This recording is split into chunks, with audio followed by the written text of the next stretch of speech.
las Naciones Unidas. México, nuestro país, se ha resistido.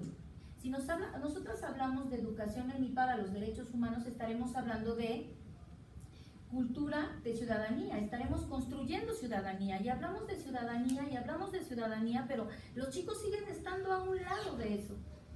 Ya crecerán y ya participarán y ya tomarán decisiones. Entonces esta idea, hoy por hoy tenemos que irla transformando. Tenemos que ir erradicando esta cultura adultocéntrica. Es necesario hacerlo. Porque además, si nosotros construimos ciudadanía, también fortalecemos la democracia.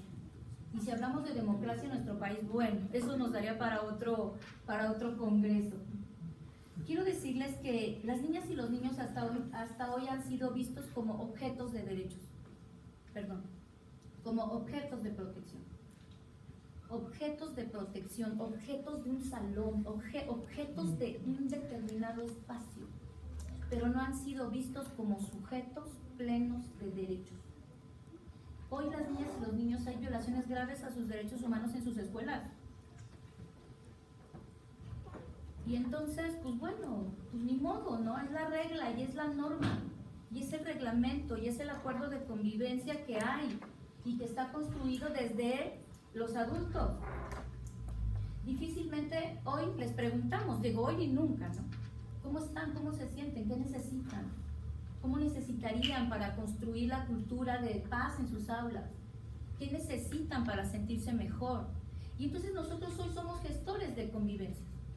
Nosotros hoy tenemos que estar gestionando la convivencia, pero además nos damos cuenta que las niñas y los niños llegan con una carga de violencia, de estrés, de dolor, de tristeza a nuestras aulas. La intencionalidad de la violencia y la intensidad se potenció. Hoy los niños ya no hablan de quieres el cuatro ojos, perdón por la expresión. Hoy los niños se meten al baño y maltratan a su compañero de una manera dolorosa. Y entonces las medidas que se toman, vemos a un niño que es el agresor y todo contra el niño agresor, cuando es un niño víctima también. Víctima de todo un sistema, pero no lo vemos. Entonces, las niñas y los niños hoy tienen que ser vistos desde sujetos de derechos, igualitos que nosotros. La Convención de los Derechos de los Niños nos habla de 5 pilares importantísimos, y que yo les pido por favor que cada que estén ustedes, a mí me hubiera gustado tener un poco más de tiempo para dialogar sobre esto, que cuando ustedes estén en el aula y vean a las niñas y a los niños, vean en ellos, primero, que son sujetos de derechos, que son dignos y que son iguales, pero además que nosotros tenemos que gestionar también un desarrollo integral en esos niños. ¿Qué es la educación? A veces, de verdad, yo trabajo con docentes, tengo 10 años trabajando en escuelas, con niñas, niños, con madres, con padres, y me encuentro que muchas veces, de verdad, ni siquiera sabemos lo que es dignidad, ni siquiera les hablamos a los niños de lo que es la dignidad y del valor que ellos tienen como personas. Y entonces tenemos niñas y niños que se están practicando cutting, que están practicando sexting, por decirlo menos. Y dicen los maestros de secu, pues yo llego a dar mis 50 minutos y yo ya me voy porque tengo que irme a otra casa. ¿Cómo los estamos viendo? La Declaración Universal de Derechos Humanos dice que la educación, ¿qué es la educación? Es el pleno desarrollo de la personalidad humana. Imagínense ustedes lo amplio que es eso. Y todavía seguimos discutiendo si los niños entran a la escuela con tenis rojos o con tenis azules o con 1 centímetro más de cabello, o cómo entran, cuando hoy tenemos un sistema que los está esperando en otros lados para decirles, ven, a mí no me importa cómo andes, ven, y además toma, ahí te va. Y date una vuelta a los centros de internamiento juvenil y verlos cómo están. Y entonces hoy tenemos que pensar, ¿queremos niños en el sistema educativo? ¿En el sistema penitenciario? ¿En el sistema delincuencial? ¿Dónde queremos a la niñez? Con todo este contexto tan complejo que tenemos. Y además les hemos vendido de que la educación es obligación, cuando no es obligación, cuando es un beneficio, cuando es algo maravilloso. En serio que a veces hasta nuestras palabras tienen un contexto y una carga de jerarquizar, de decir tú obedeces. Y de verdad, yo les invito, con este proyecto de mi escuela Promoviendo la Paz, hay mucho que hablar. Les decía en el aula, no discriminación por ninguna razón. Ahorita hablaban ustedes de niñas y niños en condición de discapacidad y todo esto que pasa en las VR, en los campos. Pues habían hablado de discriminación y de cómo es la discriminación y cómo violentas el derecho humano a la no discriminación. También hablaron también los pilares de la convención es la no discriminación, desarrollo integral, autonomía y, ojo, participación. Y todo esto en el marco del interés superior de la niñez. Y créanme que cuando yo hablo de interés superior, híjole, se queda mucha gente paralizada, porque muchas veces me dicen, Azalia, es que ese niño no está cumpliendo, es que ese niño esto, es que... ¿Qué hacemos? Yo soy defensora y educadora de derechos humanos. Y cuando me dicen, ¿qué hacemos? Le digo, haz lo que más le beneficie al niño. Eso es interés superior. Lo que le beneficie más, no, pero lo que le beneficie más al niño. De verdad, si tú ahí lo ves como un sujeto pleno de derechos y ver a la niñez porque realmente nos importa. Yo les quiero decir que hoy en el tema de derechos de las mujeres hemos avanzado un poco más. Y sale alguien, algún servidor público, algún político, alguien que quiera, hablando más de las mujeres, nos manifestamos. Esas personas ya están en el Twitter, ya están en los medios, ya están por todos lados.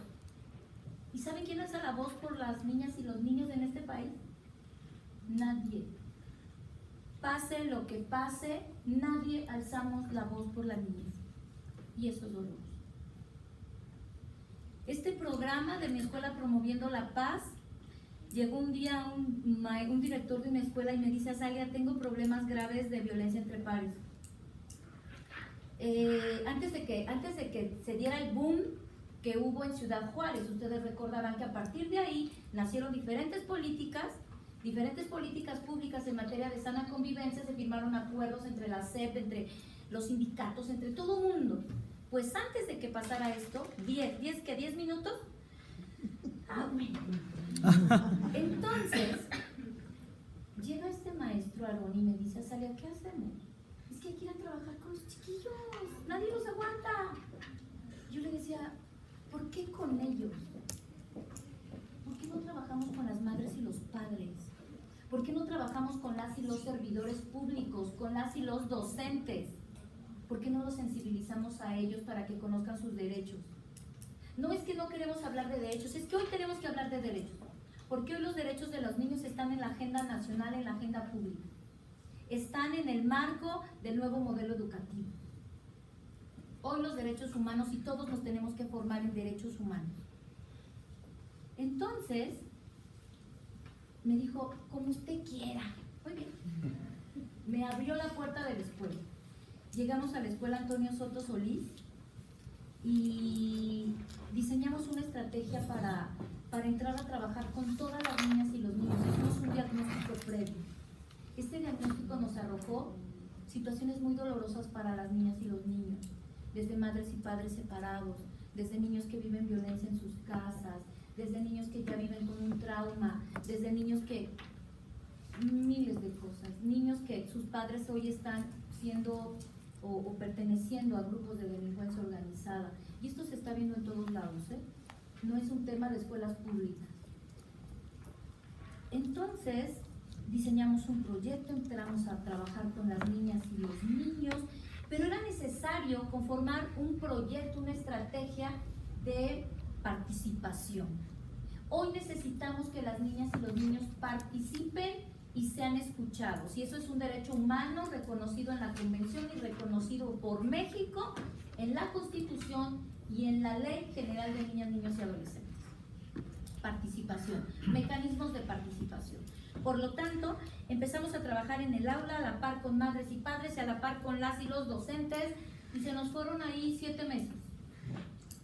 No todos los días, pero ahí estuvimos. Casi cuando se iba a terminar, ahí está la presentación, porque yo se los estoy platicando porque lo viví, es porque estuve ahí, porque vi a las niñas y a los niños y me gusta verlos a los ojos y de verdad, creo que la teoría a mí me encanta, pero híjole, cuando construimos desde el escritorio, cuando construimos desde lo que dicen otros, nos quedamos cortos.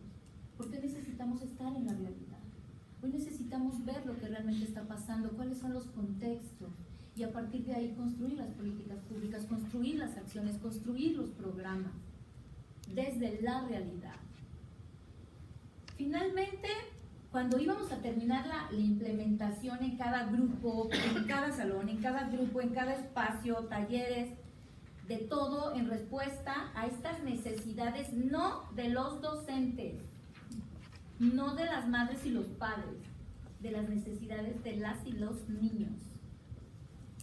A partir de ahí, esto se construye, desarrollamos un montón de material didáctico, metodologías, llegamos. Casi cuando se iba a terminar el programa me decían, oye, ¿y ahora? ¿Cómo que ahora? Yo ya me voy, me están esperando son 8.400 escuelas en San Luis Potosí, me están esperando en las 8.399. Entonces, ¿cómo hacemos para que esto siga aquí? Para que esto no sea tipititi bonito, ya me fui, ya no. Necesitamos que se quede una política implementada en la escuela. Así que nombramos niñas y niños promotores de derechos humanos. Los capacitamos. Estos niños tienen un manual de trabajo. Les hicimos un evento público en diferentes universidades para que esto sea legitimizado por todas y todos. Les dimos una credencial que los acredita como promotores de derechos humanos. Les dimos sus libros, les dimos sus manuales.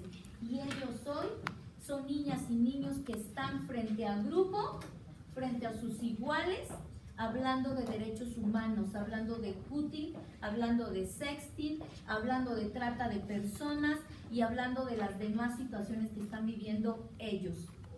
Ellos organizan conciertos por la paz, ellos organizan cinedebates, ellos organizan, por supuesto que tiene que haber una voluntad enorme de la institución, enorme, tanto de la dirección como de todos los docentes apoyando a estas niñas y niños. Este proyecto fue hace 6 años. Posteriormente fuimos avanzando, hoy tenemos nombrados aproximadamente 300 niñas y niños promotores. Yo quisiera que en todas las escuelas esto estuviera. Por eso es que hoy vine aquí desde San Luis Potosí y esperé para que me tocara mi participación, porque yo les quiero invitar a que esto pase en sus centros educativos.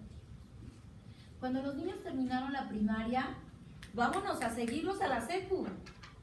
Y entonces en la secundaria de esa primera generación, en esta escuela donde casi fueron todos por la colonia, etcétera, implementamos el mismo proyecto con temas distintos, pero ahora con consejeros estudiantiles de derechos humanos. Y entonces los niños tienen sus reuniones de consejo.